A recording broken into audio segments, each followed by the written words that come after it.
the gold that he gets in comparative to the rest of the team, he has the highest damage output per gold spent. Yeah, or sorry, damage per gold spent. You're absolutely right about that one. But we are now into Champion Select, and we're seeing SKT say, you know, we beat you with Syndra. We don't want to let you play that champion either, Jensen. So 2 mid lane bans ready for SKT with the Aurelion Sol and Syndra off the table. No Elise for Blank. We're waiting for the Nidalee ban right now on either side. C9 decides to be the one that bans it out. So a lot of the current power picks really banning out. You know, the Nidalee that's a 100% pick ban. Syndra had 95% pick ban coming into the day. And there's only 2 games, I believe, that she wasn't banned or picked at all. So very many champions that are just so strong in the current meta being targeted, which means we're moving down a tier in Champs League. Definitely curious as to what the mid lane's going to be, because Jensen's champion pool, to me, has always been just ever so slightly smaller than everyone else's as far as the mid lane goes, and Syndra is definitely a huge part of it. He definitely likes to play huge damage output AP mid laners for the late game for the team, and the Cloud9 likes to funnel so much money into him as well. But in a slower meta like this, when you can expect the opponents to maybe pick up an early Cassiopeia, the likes of Orianna kind of always slip through once these bans start hitting. It's very decent slow mage here, but the Rise also still open, and very many pros actually have come out that they don't know exactly what the counter is. But if you ever want to find out, pick Rise into Faker. Wow. And exactly. Look at the insta-locks as well that move onto this one. Jhin plus the Zyra, so you assume it's a bottom lane. I think Zyra is technically a flex pick that we haven't seen her mid in a very long time, but this is a scary bottom lane to deal with. But it explains the Kaelin ban as well, because the massive range advantage makes it so that Zyra can't play to her strengths, and she gets punished very hard by an EQ combo. So this is definitely a prepared first rotation from SKT. Such a brutal early duo lane here. Jhin and Zyra is very, very oppressive, and especially the thing we talked about before with both of these junglers concentrating on small advantages rather than ganking early. The surprise that you can bring to that lane to try and crack it open is diminished in this matchup. Yeah, definitely so. But if you look at how you counter that lane, well, you don't. You don't beat that lane 2v2. But what you can do is cater your other lane picks around punishing 2 static champions like a Jhin and a Zyra in a fight. Kennen can dive in, stun him in the backline and Zhonya's, and Olaf can ignore every single part of the CC. Exactly. There's some interesting things about this because you typically want to bring Ignite on Zyra, being a damage-focused bot laner, putting in that little bit of extra punishment to get those kills is pretty valuable. However, we've seen the kind of havoc Kennen can wreak if you don't bring an Exhaust, and it might force him onto suboptimal summoner choices in this bottom lane. And I definitely love that combo. You get Olaf and Kennen. Yeah. Very great dive partners, because one of the problems with Olaf is if you get the tipping point where the enemy team, you know, obviously they can't land CC on you, but if they can just do enough damage, then you're dead. And, you know, he loses so much of the resistances when he pops the ult, and he's facing a very high damage SKT backline right now, and they're all ranged, so if they spread out and they focus him down, could be disastrous. And SKT, a very complex composition that they've drafted for themselves. Lee Sin is not the standard tank jungler.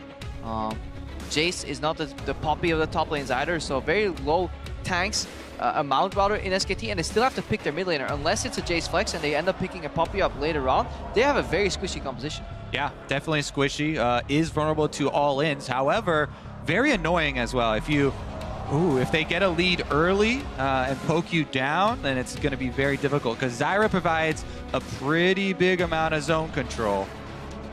If you held my breath for that one, but it's going to be Alistar. Yeah, Alistar, a really good mid game. If you can get through laning phase, C9 is happy. There are ways to kill the Jhin or the Zyra, but it involves setting up a gank timing. But if you get counter ganked on that engaged, you're going to suffer casualties on the back end. Definitely exciting matchup as far as team comps go right now. We're seeing Cloud9 looking to dive SKT, and SKT looking to shoot them down as they try to do it. It's going to definitely have the tools to make the dive happen, though. Realm Warp bringing in an Alistar into the backline, a Kennen and Olaf into the backline, very scary. The Ezreal should be able to withstand the scary landing phase of Zyra Jhin, and the final pick comes through. It's going to be Victor in the mid lane for Faker, the wave through to help keep those dives from happening. But I like what SKT is doing here in a sense that they're not playing tanks, but they do have answers against a very short-range team on C9 that wants to get in there in terms of kite. Both Victor and Zyra can really shut up a team fight and kite out. Exactly. This game is going to be an arms race. You know, who's going to get ahead early, because SKT, they have so much damage that they can build. And just focus fire. If you just focus the closest target and burn them down, then they could take out Cloud9 before they charge them. However, that means really important vision control for flanks. That's going to be a tough one to watch for here. Right now, Wolf has exhaust for himself in the Zyra. We'll see if he keeps it. I expect him to, because I think he needs it for the Kennen with a fully squishy lineup where Magic Resist is not always the easiest things to buy. SKT going to have to deal with Impact, who has had a good world so far. The San Francisco crowd chanting, "Let's go Cloud9," hoping that the final North American team left here at Worlds can make it into the top 8 at Worlds and survive and thrive where Counterlogic Gaming and TSM could not. But they are up against SK Telecom T1, the juggernauts from South Korea, the favorites of the group, the defending world champions. They beat them last week, and Cloud9 now needs vengeance, sitting at 2-1 in the group stage. And here we go with game 2 of the day. Yeah, heading on to the Rift right now. Sneaky and Smoothie will have a very rough lane. But to combat some of the bad trading they have, they actually brought Ignite to the laning phase, and Wolf and Bang, while they have a lot of poke, they have to be careful, because a single combo or Q flash from Smoothie, if he does it in a very determined fashion, could be enough. Exactly, and the Ignite is great for all-ins, since the damage from SKT is all ranged, and the exhaust isn't going to provide that really big impact as the rest of them. Exactly, they're going to try and focus it. So no unreliable exhaust here. C9 running, of course, Ghost on the Olaf as expected. And Zyra, again, a very unsafe support. No shielding to speak of, no blinks, and very low health. And typically you'll see a Zyra run with a lot of ability power, not defensive stats. You're seeing just that flat base 30 magic resist can take a ton of damage in a fight. Yeah, and if you're unfamiliar with the new Zyra, she now plants or spawns the seeds rather with her passive and can pop her from the get-go. And that is that kind of the change, which makes her very oppressive from level 1 already. Back in the day, Zyra needed access to at least a couple of levels to get that harass pattern out, but she's very oppressive, and she can always prepare the backline so Jhin can finish them off. Also, it benefits her for staying in the lane more, because the longer you're there, the more you spawn. Don't know if we'll see Smoothie roaming again, but that was huge for Cloud9 in their victory last week, was Smoothie Alistar going top lane super early on. Yeah, Sneaky can definitely hold his own once he's finished that tier up and then survive in the laning phase. One thing I find interesting is that Wolf has decided to put all his seeds into the lane. It's actually super easy and painless to take Gromp or Krugs with Zyra with all the plants there. You sit there for 40 seconds, spawn like 3 Thorn Spitters, and you don't take any damage, and you miss no XP. The reason he likely does that is because he doesn't want to give Sneaky and Smoothie the free shove level 1. Now that's the counter to double poke lanes, is you just insta-shove the wave, and you try and keep them locked up on a tower to get as many levels as you can early on. Exactly. Both of the lanes start out in lane here, even though the junglers are on top side. And we'll see if they can find themselves any action. Of course, again, Wolf can spawn these plants, then finally a good seed spawn comes in, but there's the Pulverize, the Thunder Cow, Smoothie getting some damage in. Yeah, there's the Thorn Spitter. They're trying not to overpush, so you level up on the 9th creep, so 3 more melees remain, and they want to keep the wave as balanced as possible, so when they do hit level 2, Wolf and Bang want to walk up and completely butcher Sneaky and Smoothie in these trades. Oh, quickly missed Mystic Shot there, and Smoothie gonna last hit 1 more melee, level 2 coming after 2 more camps, but first Wolf already has the seeds and pushes Sinan off of XP. They will be roughly under the turret by the time they go for this. Here comes Meteos as well, tracking down on Olaf. 3 camps, extremely time. He's going to find Wolf, and Wolf does not have a root, so the Ghost is in, and Wolf has to dodge this somehow, but a nice undertow. He's going to go to flash the wall. He should be able to pretty easily. Blink is going to be there, though. And that's going to be the flash force. Meteos grabs the axe, and a nicely timed gank was there in time. He cleared the camp so fast.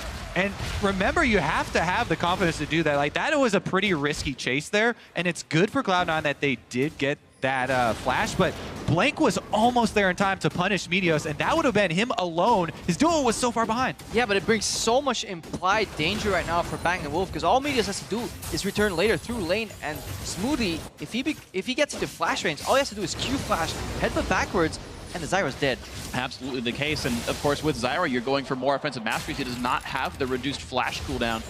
I take it back, he actually does, so different masteries than I was expecting, but it's only the 4-minute flash. Exactly. Oh, here we go, though. Re-engage. Headbutt Pulverize, and here's Sneaky looking for the damage. Ignite is on to Wolf, but they don't quite have the follow-up. It's going to be up to Sneaky to land. Can't get the Mystic Shot. He's going to dodge away. Wolf will stay alive, and a lot of poke back on a Sneaky. He's done a 200. Man, that was very close to that 4th shot of Jhin finishing him off right there. Both sides still have heal. And so, you know, these guys have synergy. They're relying on the heal to come out. Not really panicked there from Wolf, but he has to be careful with the combos.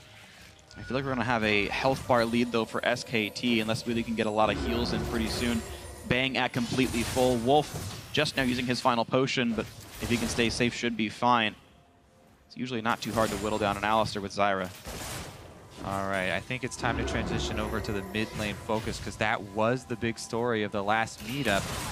They do have an early pink ward there already purchased. Jensen's early back. You know, he went to go get his tier and the extra vision to fend for himself. And he's ready for the rematch with Faker. Yeah, he's definitely allowed to do that because Rise has much better push early on than a Victor. Victor, a very weak early laner here, so Faker almost submitting to going even, but if we've seen what Victor can do later on, Crown has showed us that.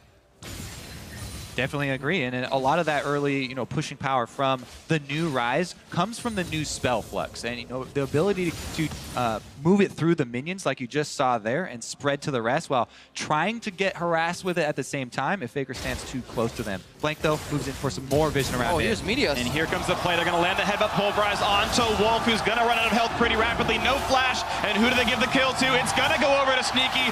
First blood into Cloud9 against SK Telecom T1. Very close there too. Meteos had big eyes for a double, but Bang not only has flash, there was a ton of minion damage on Sneaky, and he almost went down in a counter kill. First blood though over to C9. But that was super controlled because they waited until the last moment to give the kill over to Sneaky Router, even though he still has heal available. So that was very calculated.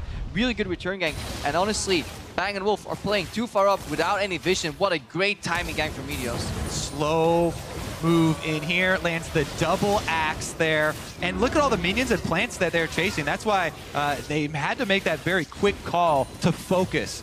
I have to say, both of these bottom plays, very small margin for error though, and it's very important for Cloud9 to get the first step in that arms race that we talked about. Now they have a bit of momentum, but look at the gold. It hasn't even swung that large in C9's favor. Well, yeah, you look at the fact that it's 51 minions to 33 in the bottom lane. This is an incredibly difficult to deal with bottom lane. SKT, Bang, and Wolf are expected to win this laning phase, denying a lot of minions from Sneaky. Yeah, and it just tells you what would have happened if Meteos did not get those two really well-timed ganks off. But right now, Blank's in the top lane. Looking for the play onto Impact, dodging forward. Not quite level 6, but it's going to be Slicing Maelstrom to buy a bit of time. Blank will not successfully tower dive that. He would not get the kill onto the turret, and he'll back off. Love that choice from Impact to use the ult instead of the flash there to go for the double stun and threaten the turnaround rather than burning the super long cooldown summoner spell. Yeah, if he sees a level 5 jungler enter his lane, he knows he has a little bit of room for error. He doesn't have to panic about a kick flash coming out. The fans are definitely in C9's favor here. It's great. They're excited that there's enough C9 fans that they're winning the vote. It's like, yay, we're together on this one. We believe in Cloud9 together. One little caveat for the bottom lane to remember too is to try and track how many of the plants are actually going to the CS of Sneaky. Sure, it can always inflate numbers, which is even more surprising why it's so low for him. There's +5 gold, and it counts as... Yeah, it definitely counts as CS, so it inflates it. At this point, Bang is actually getting so strong. This is the problem with this lane, especially at level 6. Zyra's very squishy, and you're so prone to kill her, but if you try and kill her on level 6, the turnaround damage that she can produce right before she dies, and the fact that Jhin has Curtain Call means you will die on the later stages of that trade, so you kind of are forced to focus the Jhin. And now you're seeing where that focus can be. The summoner spells are back up except for the heal of Bang, but Smoothie's flash is down and he's not yet level 6, so a Lee Sin gank could be very fruitful. You've been seeing Blank put a lot of deep wards into Meteos' jungle. He went Tracker's Knife first item and is trying to make sure he knows where this Olaf is going. There's the route on a Sneaky, a trade knock up onto Wolf. Ulti across, but Lucas with his health bar, running dangerously low. They're gonna trade back onto Bang the heal so he doesn't get crit down, but Bang is level 6, and here is the curtain call, and here is Faker. The victor is in. He wants this one, and he grabs it. Now it's for Sneaky. Good flash to get away, but it's still a Chaos Storm hitting. The layers are going to come across, and yeah, Sneaky's low. Meanwhile, mid lane, there is going to be a shove from Jensen, but Blank actually going to chase Sneaky all the way back to the recall position. Oh, there's the Rise pathing down with Ultimate. Realm Orb is technically available here. Meteos looking to zone. Technically, it's a bit of a 3-on-3, but how much can really be done? A kickback, and Faker had already recalled away. So, Blank's ulti down for the roam. But still, a great kill for SKT, and it's within 500 gold. And again, Faker, great roam down there, because actually Jensen's been doing a good job spending money for his own vision and controlling his own vision while his jungler hasn't been in mid. Here we go for the blue. This is scary. 2-on-2. The smite fight comes in. Looks like Meteos was able to grab it away, so nicely timed in the steal. It was a bit of a risk, but he comes away with it. What you want to do with Olaf is always combo your reckless swing true damage with your smite to ensure that you win those smite fights. It also helps that Meteos had the extra level, gain more damage, a more true damage on that smite every level. Also very important is Meteos is prioritizing the actual stats He's got the Ninja Tabby, the Ruby Crystal. No finish smite item just yet, just the raw durability to survive these kinds of encounters. Duke and Impact still trading blows, and it's very, very close. A mostly undisturbed lane, a slight lead to Impact, but he is getting pushed in and has to respect the fact that Duke can leave first. Yeah, one of the things actually for Cloud9, we looked up the stats as to where Meteos was going. Impact has one of the lowest team jungler proximities, but might get some friends now. Looking for the play. Can he get the ulti on the Duke? Yeah, he's not going to get the stun. A great play out of Duke. Gets the thundering blow. But look at this. The flash, the headbutt pulverize. Here comes the dive. Do they have the damage? Of course they do. Cloud9, 2-1 it kills. And just as you expected, Kobe, C9 is playing through their strengths. They peel away the Alistar from bot lane, unlock him onto the map, combine him with Meteos. They roam top. They get Duke's flash and kill him. Just like you talked about as well, Ezreal sitting bottom lane, just farming from afar. Zyra trying to be there so she can spawn more. Oh, well, here we go again with the replay. This is the replay. It was such a good knockback into Flash to also get that distance. Yeah, that was perfectly played from Duke, because you usually expect double tick plus W to really finish off into a stun. But the Flash came out. He didn't expect the Alistar roam there, and the C9 on the proactive play right here. Definitely using that map control. They didn't lose bot tower either, so really well played from the North American team. I want to talk about some of the specifics of that smoothie roam, because Jhin Zyra is not the most punishing 2v1. Not only is Ezreal probably the single safest AD carry in a 1v2, but you have no real tower dive threat with Jhin Zyra. You have poke and that's it, and Sneaky able to play reasonably safe until the support comes back. The problem is you don't have any prompter for the Jhin W. We see Jensen walk up the Faker here, but there's at least almost getting stunned, and it's going to be Blank looking to get in the range. Problem is, he queued before looking for the ward hop, missed the skill shot. Ooh, yeah, the crowd loves those Ryze trades. It is very impressive, too, with Ryze. When you build up both of the runes and then use the extra overload for this. Oh, bottom, though. Ooh, no, it's just going to be nice flash away from Wolf. Gets away with it entirely. The root on a smoothie does have unbreakable if he needs, but just walks away with the trade. And this is something we're not used to seeing from SKT. They're playing on a knife's edge here. Zyra support opting in to not finish Sidestone, instead upgrading to Frostfang already. The lack of vision is really being punished by Meteos. Meteos is honestly out jungling Blank in this 1v1 duel. Yeah, it's definitely been razor thin here from Cloud9, but the Cloud9 planning and the execution on that plan coming into this game has been really, really strong. This bottom focus required so much commitment. Both solo laners have to do their own vision, have to dodge their own ganks. Yeah, the fact that you have such a sturdy rock in the top lane in Impact who could always play on an island allows you to pick a weak bot lane that you then fix with jungle attention. Never underestimate SKT, though. Blank still yet to make a super impactful move. Freak, you talked about the wards that he's been trying to get down. They haven't been paying dividends. Not really. You've got Meteos with 2 assists already in this game. He's got more farm than his opposing jungler as well, but even still, this game is remaining close. Only 700 gold apart, and Faker fighting for these wards even still. You saw Blink looking for the slink in the side. Meteos going to walk into a 1v2, fighting for his own jungle, but it's actually going to be a turnaround as Jensen's joining as well. The burst damage, what a flash by Faker, getting out of range for now, and it's Blank who's alone. Smoothie going to land the combo into the burst, and Jensen finally gets revenge on Faker. And again, Smoothie peels off the bot lane, roams up and assists his team with yet another combo. Cloud9 bottom lane, such a huge asset in this game. The flexibility of the Ezreal Alistar really showing up. And the chain of events, it goes all the way back to the early game. C9 have a rough bot lane. Meteos helps them early. Wolf ups into damage, no vision. He gets put into Fog of War, and now they have to run away because they're in a dark, dangerous corner, and C9 is playing the map. The darkness has consumed them. This turret going to be a bit surrounded. Meteos helped to make sure this can take damage, but there's not enough real threat on the dive. Jensen went back to the mid lane, and SKT will keep their bottom lane turret for now. All right, let's take another look at that play as Meteos lying in wait. The invade from Blank and Faker. Communication here with Jensen. Flashes in for the combo, but on the edge of the gravity field. Good job there. There's no room for him to go, though. As you said, Smoothie. But it's pre-planned, because look how quick Smoothie is here. That means the second Meteos saw 1 or 2 people, he's like, I'm going to go in for the aggressive play. Many Olaf players would go for the axe disengage there, but he knows Jensen is actually close enough to influence that fight, and he just hard commits. The advantage there of defensive vision. Good punish from Cloud9, but SKT look to get something back for themselves and take away that blue from Jensen. Yeah, it was aggressive itemization from both supports. You mentioned the Frostfang out of Wolf, but it was also the Moby Boots rush from Smoothie without the Sightstone either. Gets there so fast, plus a Cloud Drake. It's North America's favorite, man. They get there so fast and make these runs happen. The Moby boots on Zyra also are going to be, it's very risky for him, but you have to say, if he ever gets caught out, he's probably going to die anyways. Impact's ultimate can probably take him down to 20% health just by standing near him. Zyra doesn't want to move around in fights anyways. It's all about the quick disengage and die and use your damage. The Moby boots are just so necessary because supports have to be all over the map right now, and C9 just understood it much quicker here. Noticing that since a team play, it's how you divide your chess pieces on the board. You're not stuck in these lanes that you're assigned at the start of the game. Look how fast Meteos is, honestly. That move speed is a little bit, like, legitimately, he's super quick. He went Boots 2 first item, Cloud Drake first Drake. He runs around with a ton of move speed. 431, just running around without any other buffs on him. He can get to any fight he needs to be. 3 members of Cloud9 focusing on mid right now, but SKT actually have defensive vision this time, and they're going to smell this play. Yeah, but look at Sneaky. He's not really dropping more down to CS hole because Zyra can't actually reach Sneaky and force him to get hit, which means there's no threat of a Jin W, which means it's very easy for Ezel to farm in lane. And the other thing about the Zyra support, yeah, there's plenty of lane presence there if you're fighting 2-on-2. However, you know, there's no sustain. So Bang, who would, if Sneaky's by himself like that, sometimes stand in front of the low health minions to block Mystic shots, it doesn't want to give up that health. There's no sustain in the lane, and Sneaky's been able to find all the CS.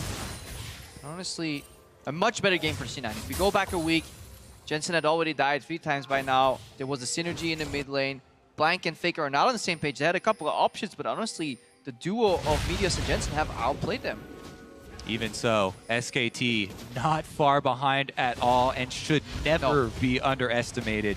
They are so good at the mid game. Faker still very, very much relevant factor here as he just now upgrades the core to perfect. And that's the thing, is you talk about the mid game of SKT, not only is the team just as players good at the mid game, their champions are as well. They all want about 2 items, then kind of go ham on their opponents. We might see SKT turn it on very, very soon, and it could be to the detriment of Cloud9. Yeah, Victor that gets access to 10 CS per minute is very dangerous, especially if SKT ideally get access to objectives first.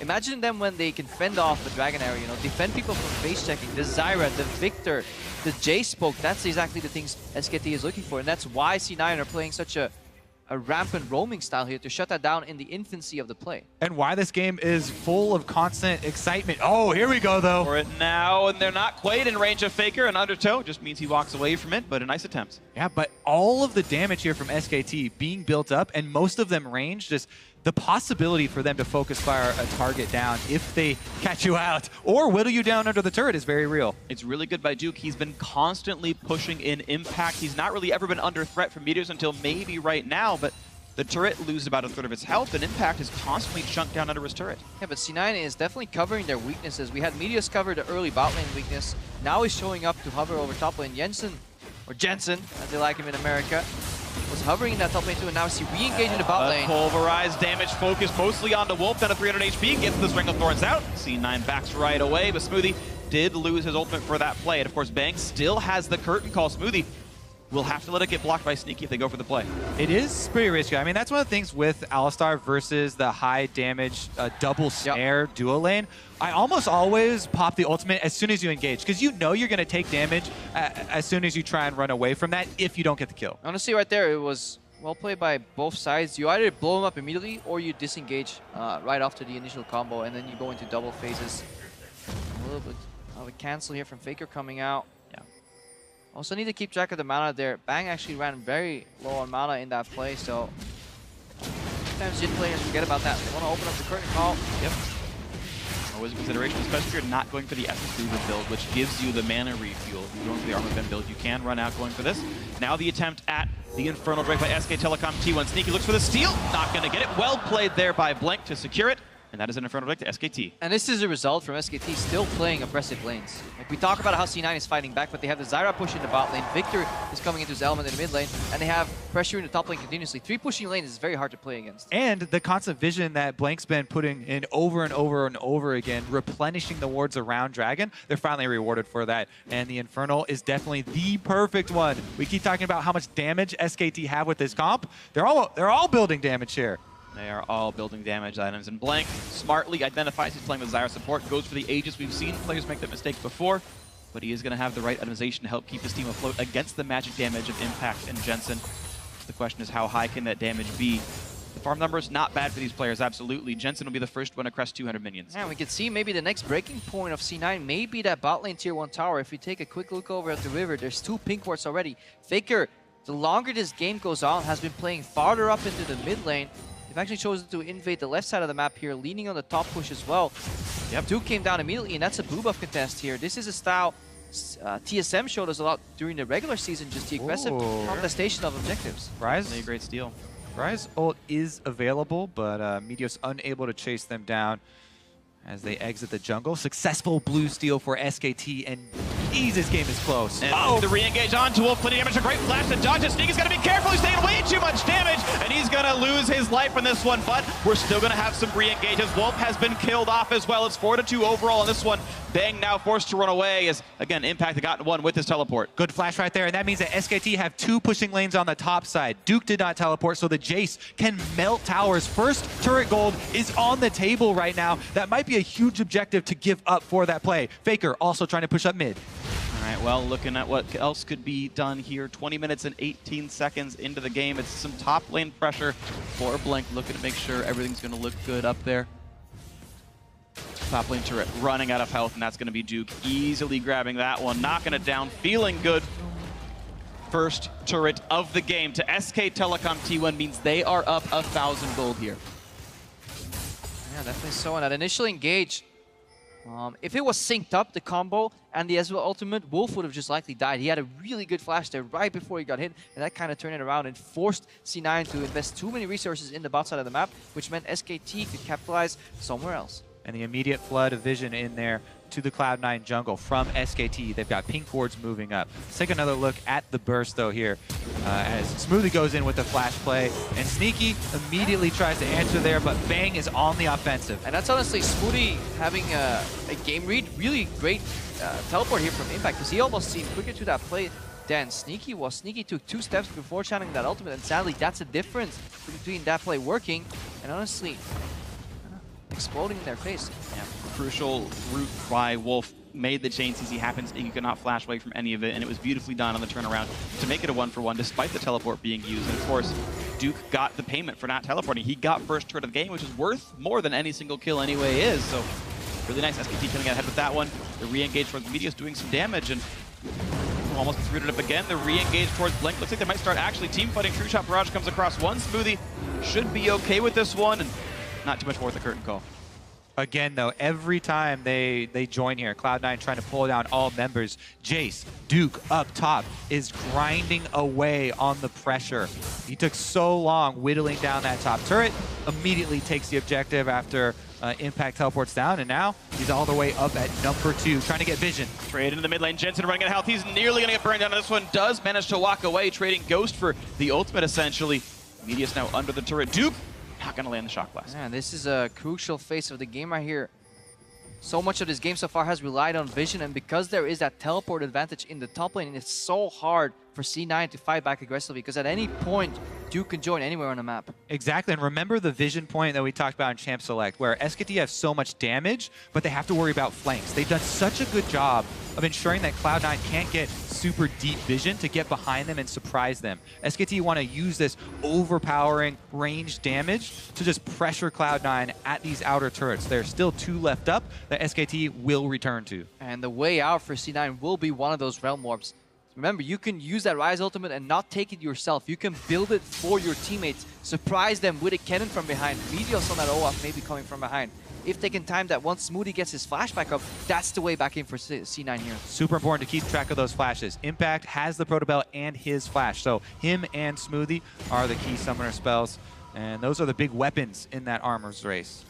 It's actually an interesting mechanic I just saw Jensen using when finishing off the wave. When it was running out, instead of just doing the Spell Flux and Overload to clear the wave at the end when it got low, he did Spell Flux and a Spell Flux to charge the runes that if he was getting ganked, his Q just immediately gives him a shield and the haste buff. And he's kind of priming that rune constantly to make sure he's always available to get out from dire circumstances. Yeah, C9 a bit more comfortable right now with the Owls. They're having flash up. Again, they're always moving grouped here because they don't want to die and eat the poke while they're contesting for the vision. Both these teams seem very set on at least having a scuffle for the next dragon. You can see C9 trying to get the vision up. The sweepers back and forth. Wolf kills away some of the wards, and Smoothie actually can't contest Blink to kill the others. So it's just really that pink ward on the side that's giving C9 control. SKT just walk in and say, no, this is our territory. We are really the kings of Summoner's Rift. Cloud9, you're just visiting us. And SKT locking down most of the vision here. Faker killing a pink ward away, and SKT really have secured the vision of this Drake. Honestly, yeah, it is SKT's Rift, and Cloud9 even bringing a couple of SKT costumes with the double skins. They know it. Respect paid to the champions. Yeah, there's the root, plenty of damage. Meteos, down to 80%. I think he's happy with that. Yeah, he's tanky, he's Olaf. It's not the worst thing in the world. Gonna look for the Scuttle control, and actually that's a pretty big deal with how much better SKT have been warding. That Scuttle cannot be removed for a minute. Also, really need to note the Spirit Visage on Meteos. Increased healing for Olaf. He already has a tremendous amount, but with Olaf plus the Alistar, he can soak up a lot of the poke here. Realm Warp Bang is on the wrong side of this one. He's gonna flash over the wall. And that is a flash for a Realm Warp. Well played on that one, and it means control of the bottom turret, actually. That's a nice rotation by C9. They got control of the river back. They got a turret to tie up the gold a little bit, but Faker is alone in the mid lane and could easily kill one back for SKT. Yeah, this is SKT kind of letting C9 take the first punch, dodging, and then giving them an uppercut, because the continuous pressure in the top lane from Duke onto Impact is forcing C9's hand. They still have to worry about the flanks, though. We talked about this. They're around the back. Impact does have teleport. He's going back to base right now, and C9 are actually threatening to flank. Sneaky nearly got rooted. That could have been a death if that were a little bit more to the right from Wolf. Now looking for a bit of a play. Meteos in the back line looking for Bang, who does not have a flash, but he's running out of health. The Alistar Pulverize not doing a ton of damage right now, as Duke is pretty safe to land the poke. A root on a Smoothie, and Sneaky down to 1/3. Meteos almost dead, and here's the curtain call, and it could be just that for C9. Looking for the damage. They picked up one already. Can they get more? A quick knock up on a Jensen. The chase down for Duke, and he's got a flash back out with the Hexbreaker pop. Now Impact wants in, but be careful. Faker's looking for you with the old teammate losing a lot of HP. Yeah, we saw Crown do it before. Victor actually really potent against these Cannon flanks, because there is one weakness to Cannon. He doesn't have that much health if he builds aggressively, and Victor with the QE as he walks in, extremely punishing. Especially a Cannon who builds against a physical damage dealer. No magic resist to survive that. Cloud9 still playing on that Razor's Edge. They try and contest the Dragon. Jumps forward onto Faker, a little bit of damage there. Looking for the root back on a Sneaky. They find Jensen, and that's going to be a deletion, but it's going to be one back in the mix as the top laner's down. Sneaky cannot quite kill one off. Looks for the Q, can't get it. 2-for-1 so far in favor of SKT, but Meteos is here to rejoin with Sneaky. The flash engaged by Faker, forcing the flash away from Sneaky, a trade of summoners, but a health bar lead for SKT. And that's both Faker and Bang out of mana here, so they trade an extra kill for the Dragon being kept alive. And honestly, C9 trying to stay in the game, not giving up too many objectives against his SKT lineup. If we rewind all the way to the first engage, though, that Razor's Edge from Cloud9, they were not as coordinated as they need to be in those flanks. Meteos and Smoothie pretty far ahead of the rest of the team, and if the front line is taking damage for 1 second without the rest of the team, then it costs them a lot. And that's the turning tides of this game. C9 started out very proactive, timing Meteos to help them with their weaknesses in the bot lane, later in the top lane.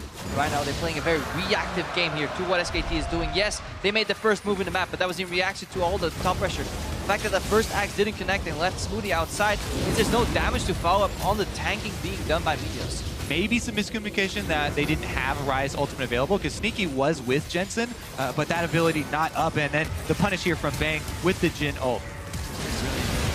Impact wasn't doing much of this fight, honestly. The teleport, I had trouble finding out where it even came in from, because it looked like that was C9 looking for a fight with nothing being done. But if you have C9's composition and you opt into a fight and you have to use your Alistar flash defensively, you know there was an error in communication. But there's more action in the top lane right now as Jensen's getting circled. Lee Sin at bottom of your screen. Gonna look for the kick into the wall. Oh, a nice rune prison to buy some time. Jensen playing that well. Now, can he juke the skill shot? That's one. That's two, and it doesn't matter anymore. Nicely played by Jensen, and all that pressure gives C9 the numbers lead in the mid lane. Faker respects the chance at a dive, and Cloud9 are able to tie up the turret score. The gold still 1,500 down. Meanwhile, Impact down bottom lane, trying to clean up these minions and protect that turret. He does have ultimate available. There was a faint move from Sneaky down to the bottom lane, looking to maybe collapse on the Duke. Honestly, doesn't want to walk into fog of war. Engage here, triple kick! Knocks up two, they caught out Sneaky! Smoothie, and he's got the damage. Faker gets the shutdown. Well played by SKT Jungle to start it out. Now Smoothie gonna run out of Unbreakable Will. He will be broken, picked off Blank, getting his third kill of the game, an immaculate engage. And that's SKT being aware that there is no teleport on the cannon from C9, and honestly a beautiful opportunity. Not many Lee Sin players that would have went for that triple kick because it wasn't kicking anybody in their team, but they basically took the bowling approach. And you don't get too many mistakes like that. This is the breaking point. Cloud9 trying to contest the Baron. 3 versus 5 Baron, definitely doing plenty of damage. SKT not high on tanks. Blank is low. The Undertow gives vision. They know about how much threat there is right here in this one. 4,000 health on the Baron. Will C9 go for the play? The question is when they want to go in. Realm Warp looking for the chance at a steal, but it's not going to be in time. Great secure there by Blank, and it's Meteos left alone inside the pit. Not going to get anything done. That's 3 kills in a row, plus the Baron for SKT. What a creative solution by C9. If they got Meteos in just a little bit earlier, that could have actually been the steal of the century. Zyra and Vic are so good at keeping people out, either by zone control in terms of crowd control or just sheer amount of damage. I don't think they were actually ready for a Realm Warp Olaf into the pit.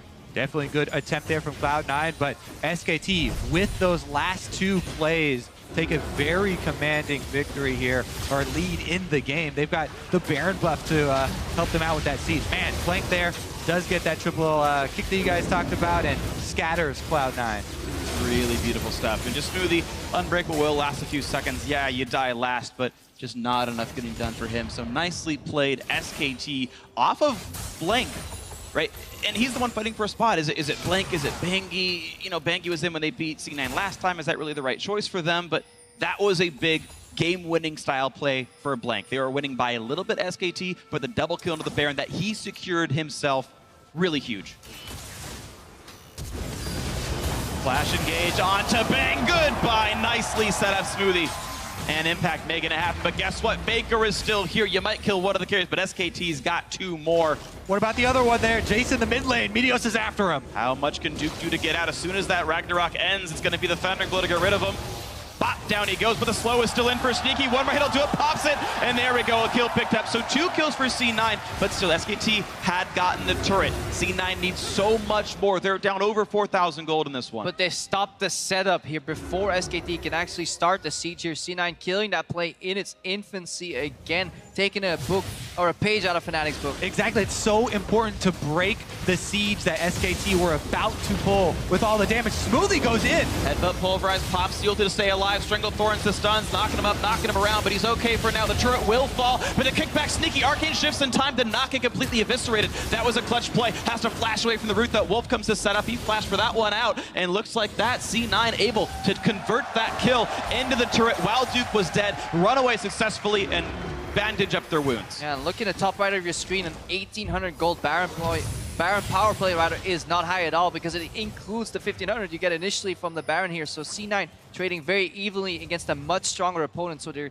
clawing back into the game. It even counts the kill they got on Meteos when he tried to steal it, so a lot gained here as we watch the replay of that bot lane. Right, this is the counter play here from Cloud9. Impact waits in the bush. He's rewarded as Smoothie goes in. Then the mid lane, same thing. Cloud9 charged down the Jace as Meteos. Very patient with his undertows.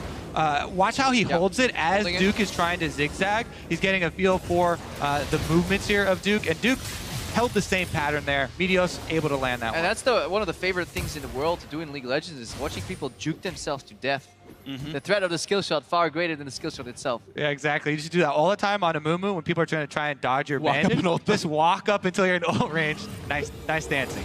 Yeah, beautiful stuff. And of course, you know that as soon as Ezreal's in range, the Iceborne Gauntlet converts the slow as well. So we're now 33 minutes in, but it's a 4,000 gold lead. SK Telecom T1, the favorites of the group, still holding a lead against Cloud9, but C9 and the rest of North America hoping this can be turned around. And SKT seem okay with not really committing for the Dragon Vision because the nature of their composition is relatively slow in the setup. No fight comes from this. We can finish the point. Because they're so good at defending an area that's already warded, they're actually staying around the top side of the map, keeping that Baron Vision under lockdown. C9 is opted for the Dragon here, but we see a bit of a fight. Chance at a siege. Smoothie has to pop the ulti pretty early on, gets the headbutt onto Blank, saves the pulverize for later, lands it here. The kickback on the support, but it'll be a trade of jungle for support. No! Blank gets out, beautifully done, secures 1 kill. Now, how's the re-engage gonna look? True Shot Barrage gets very little damage across. They're waiting for Impact to join from the far backside, but it just doesn't mean enough. It's Blank once again getting SKT a kill and control the map. And again, it's these team plays. Whoa, Cloud9 going after Bang, though. Not going to get in range. It's the team plays from SKT. This is, again, a time where they see Cloud9 spread out. Impact didn't have teleport. SKT tracking the cooldown, and they pounce. Yeah, it doesn't matter if you use your abilities a little bit inefficiently, if it's in a numbers advantage. 5v4, SKT make the play. But C9, honestly, Smoothie played that very well. He delayed the flying kick from Blank, that held his pulverize, and at least forced SKT to take it slow, and C9 get a dragon on the back end. Really nicely done. Yeah, just forcing the movements, and good to have some clutch shot calling where in a 4v5, yes, we'll re-engage. 4v5, okay, we have 10 seconds to kill the Drake, and these are good plays by C9. Just SKT or that Juggernaut that will not say die, up 5,000 gold. Here they are looking for a flank again. Smoothie from the top side, seen on a ward, Impact as well. So, I don't know, they're make the call to go anyway. Looking for the play to get a stun. Faker is low, but actually the Proto Belt misses a nice kickback. Looking for the re-engages. Jensen can't get it though. He can be killed off. Faker and Blank looking for the damage. Can't quite find it either. Both mid laners chunked out. A nice shot from Duke. Blank nearly lands the Q as well, and a disengage. And for the second time this game, we see a communication error on the side of C9. They need to help each other right now as a team, and they will survive this. Got one around the side, but all is well, and Jensen's going to get back to his side of the map, looking to clear some minion waves away. But you could see as the cannon came over the wall with the flash ultimate, Smoothie did not decide to use his ultimate to break the Zyra snare right there, to join this fight from the left flank there, so he kind of fell apart. Yeah, I think he had it. I was looking at the screen and it seemed like he had it at least.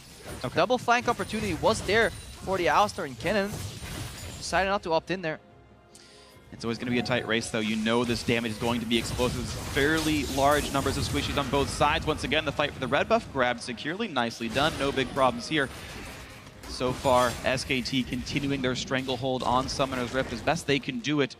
Up 2 kills, 36 minutes in. SKT would advance, improve, I should say, to 3-1 if they can win this game with only 2 opponents left. They'd almost be guaranteed a spot in the quarterfinals. And again, the percentage of time where SKT have had vision control is huge for this game. Cloud9 have constantly been trying to combat the extra information that SKT have. Slowly taking its toll. The split push also still working for Duke there on Jace. So again, it's just the trade back and forth. C9 doing what they can with a 5,000 to 6,000 gold deficit, clawing what vision they can. The fact they've gotten a couple of Drakes speaks to how well they are playing from behind. You do have to compliment the fact that Cloud9 are holding up against a winning SKT, but make no mistake that SK Telecom T1 have had great plays coming out of Blank, and Faker has so much damage with the death cap done, only one more item to go. And they're holding up, but you see some of the weaknesses of the C9 draft in terms of range. An aspect very often overlooked. Rather, Jensen's only done 7,000 damage to champions. Smoothie himself has done 5,000. Compare that to Faker's 25,000 overall. He's having such a hard time here, Danish mid laner, to actually get into the fights and make an impact, because there is so much damage, threat, and reaction onto SKT. Every time he steps in, there is just the punish in the choke points. Yep, a battle of a lot of poke. You see Medius right there forced to burn his own ultimate to get away from this encounter. Just the 10 CDR, really all he gets to keep himself up with this one. Looks like we have the re-engage towards the mid lane here, putting what damage they can. The laser coming across, and the curtain call putting a couple of hits in, and Medius starting to run out of health here, and this one, Guardian Angel is up, but now Smoothie also about to be chunked out here. This is several health bars missing for C9, and the Ocean Drakes won't kick in fast enough to really feel that good for Smoothie. 5,500 gold puts C9 into a hole here, looking back up at the mid lane. True Shot Barrage to reveal some of what SKT was waiting to do. C9 knows they're not on Baron just yet, but still waiting to come around the side. Ocean Drake putting Smoothie back up to half HP, and he has his ultimate, so the re-engage could work okay for Cloud9. SKT bunched up, and we still have the ulti available for that cannon. The Slicing Maelstrom can instantly win a team fight if Wolf can't land the exhaust in time. A trade back and forth with skill shots. Cloud9 are trying to keep pressure here on the mid lane so that SKT can't continue to bait this Baron. If they keep shoving up the minion wave and threatening that mid inhibitor turret, then SKT have to respect it, and they're doing just that, lining this river with traps and plants. Plan's going to time out for now, but it's still SKT who control the wards on this part of the map right here, looking to get whatever they can to take this one home. This late in the game, 40 minutes in almost, the death timers are long enough that I think SKT with a clean ace just kills the Cloud9 Nexus. C9 have, I feel like, just a bit more to work through and a bit less damage to kill the buildings with it. And they don't have that same luxury here based on the gold differences between these two teams.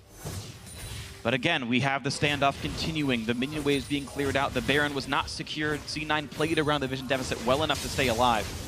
And we're seeing the constant struggle between the Infernal Drake extra damage poke team and the double Ocean soak from the front line of Cloud9, allowing them to stay up in that mid lane. This is so touch and go. We've been talking about this Razor's Edge the entire game, and it feels like we've been standing on it the entire game, even though SKT, their gold lead, very impressive at the moment. But both teams can slip, especially in the late game when all these flashes are available here. We had very chaotic, fast-paced fights earlier in the game here, but with flash up on Kennen, flash up on Alistar, everything is always possible. We saw it yesterday as well. A good Realmar flank, just like Bjergsen did yesterday when he was playing from behind, could completely surprise SKT. Remember, these guys are playing with almost no tanks. You can somewhat classify Lee Sin as a tank here, but there's not that much he can do if they're getting cornered from every angle. And the thankful thing for Blank's Lee Sin, he's mostly magic resist focused, which actually works very well for him up against this Rise from Jensen, the one who's been hitting him more often than not. He's just withstanding all the punishment coming through. Finally, Void Staff is in for Rise to make that a little bit nicer, but still, seeing what else can happen here. Tons of attack damage here. Duke's got the Bloodthirster. He's got just huge completed items. One last MR spot to go for him. You even got the crit coming through for Bang now, looking for even more punishment out of those shots. I think that SKT need to keep this pressure up. They've got this gold lead. They need to make it work for them. Jace can do so much work on a turret. He's so much damage, and the teleport is there as well, ready to rejoin the rest of the team. Honestly, that's what they've been doing the entire game here, putting that Jace in the bottom lane, using that pressure point to force rash decisions out of the C9 team here. C9 desperately looking for an answer, and when your answer is that obvious, when it is a Kennen flash all-in rather, and when it is an Alistar looking for the combo, it is very easy to spot for SKT as well, and it's that kind of dance that SKT is winning right now. And it's not even just spotting it, they've got so many actors to deal with it. The Thundering Blow from the Jace top lane for Duke, Faker himself just zoning out with raw damage in the gravity field. You've got Wolf with the root, you've got Blank with the ultimate kickback as well. There's a lot of tools to eject impact from these team fights. Plus, the late game damage from SKT does not fall off, whereas Olaf is very difficult to use in the late game team fights as well. We talk about comparing the junglers. Uh-oh. Seeing a bit of it here, Smoothie has to pop the ulti and flash to keep himself alive. Gonna lose a lot of his health bar here, shielding himself, and ooh, that final shot still comes through with the ulti on, so it won't be a kill picked up. The poke from Duke not quite gonna kill him off either. That's a huge victory for SKT, though, to remove the threat of the flash from Alistar and the ultimate from Smoothie. Very, very big, and it should encourage them to get more. Looking for a bit more. It's Meteos. We've seen this before. Him in that same spot have to pop the ult to get away, and it's more and more cooldowns missing from Cloud9. Now the Baron started. And C9 being punished for entering 2 choke points, but they have to get there. The Baron's at half HP already. 6,000 health remains. The cooldowns from Meteos gone. The cooldowns from Smoothie Dawn. It's mostly up to impact now on the Kennen. Down to the bottom left. Nice slows by Sneaky Vine. Gonna find Smoothie wants in. 3-man not gonna have the damage though. Stranglethorn's gonna hit nobody. They find Blank. It's 1 kill already though onto Smoothie. A kill back on a wall. Both supports dead. Duke running away. Picked off, but a double kill for Faker. It's back and forth chaotic, and it's gonna be the escape as well for Blank. 2 dead for SKT, 2 dead for Cloud9. A 3-on-3 on the map. SKT backed themselves in a corner, but they fought their way out. They stayed level-headed and committed to one exit path. Yes, there were casualties along the way. Duke had to drop, Wolf had to drop, but C9, they lost both their flash engagements right there, and they only traded 2 for 2. Definitely going to be scary moving forward for them. Every extra flash lost is an opportunity. So here, Smoothie, he's going for the engage and immediately tries to disengage because they know the Zyra ult is coming, and they try and get out of the zone. And then it was really hard for them to win that fight, especially when Faker got a kill there. Yes, there was a top-end kill from Impact right there, but Blank makes it out, doesn't lose any of his life there, especially doesn't lose his GA. Very important because at least Sin with the Guardian Angel will play with extra confidence. And Blank's been at 5 to 10% health so many times this game and is still at 0 deaths. He has just barely safeguarded out, and that is a big deal. One of the criticisms of Bangi from SKT, their sub-jungler, has been his mechanics aren't always up to snuff, and Blank has navigated situations, these bowling pin ultimates knocking up 2 other champions with the kickback, and these safeguards at very little amounts of health. Very, very adept plays here from Blank, mechanically working so well, creating the plays and not being a liability himself. Very well played by the SKT jungler.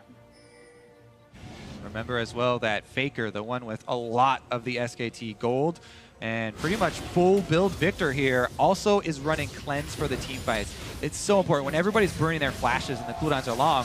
You know, cleanse very short cooldown and really big in getting him out of that cannon stun to be able to dish out the full damage build that he's got.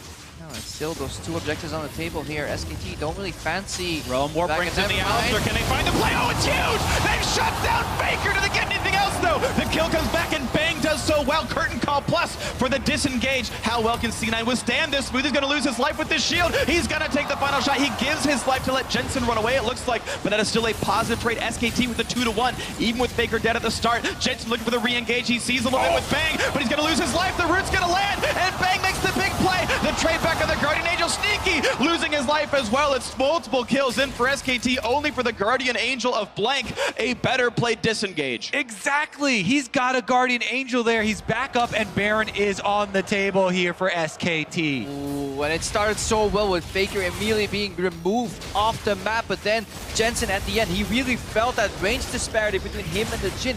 Walked up backwards, walked up again, so close to finishing Bang off there, but in the end, he just couldn't quite get the kill, and that means Baron for SKT. Very well secured. Jensen couldn't contest, and Meteos can't make a 1v4 happen, so nicely down to the back foot of that one. SKT outplaying the end of the engage. We watch this commit. Realm War completely caught us off guard right there. Instant cannon delivery system into combo. Faker and Blank. They were ready to kill whoever came out there, but Gravity Field wasn't ready just in time, and at this point, C9 are looking for disengagement. Smoothie decides to sacrifice himself, and then in the end, it was so hard for Jensen to reach anybody in that fight later on. And he sees the low health bars. They got a bunch of poke on a Duke at the beginning, but he's so far ahead. He's got the Guardian Angel himself, the Maw, shield still coming back up from cooldown now, but yeah, even the damage dealers of SKT are actually reasonably tanky. A lot of magic resist on several of these members. And SKT now wielding that Baron buff adds a lot of threat to their siege with the constant poke that they can throw out. If they buff up a couple of lanes there with with Baron buff minions, it becomes hard for Cloud9 to really threaten back. Another curtain call opens up here just for the slow. SKT looking to hunt. Get a slow onto Impact. That's a 1,000 HP cannon. They get away from the Sonic Wave. Now Meteos once again forced to run out. Has Guardian Angel, not under a incredible amount of threat because of that, but do what he can with this one. Now fighting over the Scuttle Crab control as SKT takes that one away. You've got that Drake on ready. It is, of course, the Elder. It's barely, well, very late, I should say, into this game.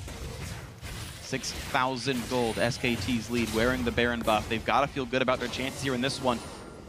But the Realm Wars can always turn things around. They fight always over that vision, trying to land the poke for SKT first. Good flank for Smoothie, gets spotted though. Faker with the damage force. Wow. With ultimate, there's By no reaction. himself, he forces the two biggest cooldowns out of Smoothie. That's how you counter a pincer. You engage on the weak side, force him back, make sure you don't get close in. SKT very aware of their position and who's surrounding them. Meanwhile, note the prep work that SKT did. Got the top lane pushing. That huge minion wave of SKT is going to threaten top side of the map, whereas they're bringing Cloud9 over to the Elder Dragon. Yeah, reminiscent of Blaze's sixth man, as they called it back in the day. The first time teams started using this strategy. Always so important to manage your side waves. The objective gets engaged. Impact does have teleport though, and they're threatening the Dragon again. Meteos getting caught. And he's going to run out of HP rapidly. The Guardian Angel might just be popped. Yes, it is. Nicely done by Faker to get that killing blow, sort of as it were. The re-engage. They're not quite going to stun him out, though. But here's the curtain call, making it painful. Painful as C9 tries to run away. Smoothie going to tank up the shots. Not too big of a concern as Jensen just takes a shock blast, and they're okay with this one. But the Drake can be re-engaged At will, and the time bomb in the top lane is still thinking quite peculiar that SKT is actually disengaging right here instead of opting for the commitment, because they poked one low and had another one having to clear the top lane. There is always still the threat of that looming teleport. There's always the threat, and it's also part of this, I really think, is the double Ocean Drake that C9 managed to acquire. It's a very poke-heavy game. The Zyra plants, the Shock Blast, everything like that. C9 are constantly re-topped off for these little plays, and SKT just used the Baron buff to reset one more time, buy the items, and play for this Elder. So much damage, they can burn through it as well. Cloud9, really rough for them to try and get back there. I think SKT have this. They're going to look for it. 2,000 health on this one. Shouldn't be a concern. And it's not. Nicely played. An attempt by Sneaky, but Blank mechanically playing this game so soundly, playing it right. None of these deals come through. Elder Dragon on for 2 minutes. And unless C9 can predict what objective SKT is going to move to next, and then wait in the wings, have them pass by them, and then collapse on them, it's going to be so hard to make a flank, because SKT is constantly looking for that Alistair on the side, for the cannon TP wards. Really methodical and slow approach right here.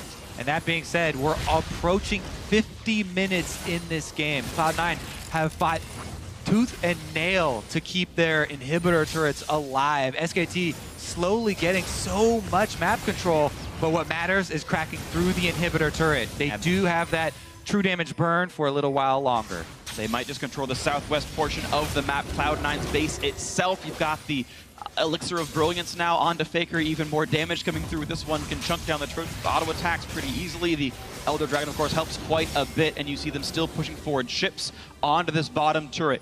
But look at the minimap. Zyra's pathing around, you know, using that sweeper. We had coming in. Look for every ward. Into the jungle. It's going to be the Alistar, the Olaf, looking for the play. Can they get the damage they need? Headbutt Pulverize catches only on the Blake. They've already killed off Smoothie. That's not enough here for C9. Sneaky getting caught out. He's in danger. He could go down, and he does. Blake is on a rampage. 2 for 0. Now a double kill for Bang. Make it 3 already. Meteor's going to lose it, and Impact is not going to be enough. A single kill doesn't matter enough. Sure, he walks away, but SKT in complete control, looking to close out the game. Major props to SKT's shot calling there. Their shot calling and the flank awareness is what won them the fight. Wolf single-handedly kept Impact out of the fight, and C9 could not pull the trigger. Beautifully done. Onto the turrets they go. SK Telecom T1, the defending world champions, move on to 3-1 in the group. They are in the driver's seat, and C9 has to wait another game to get that first win.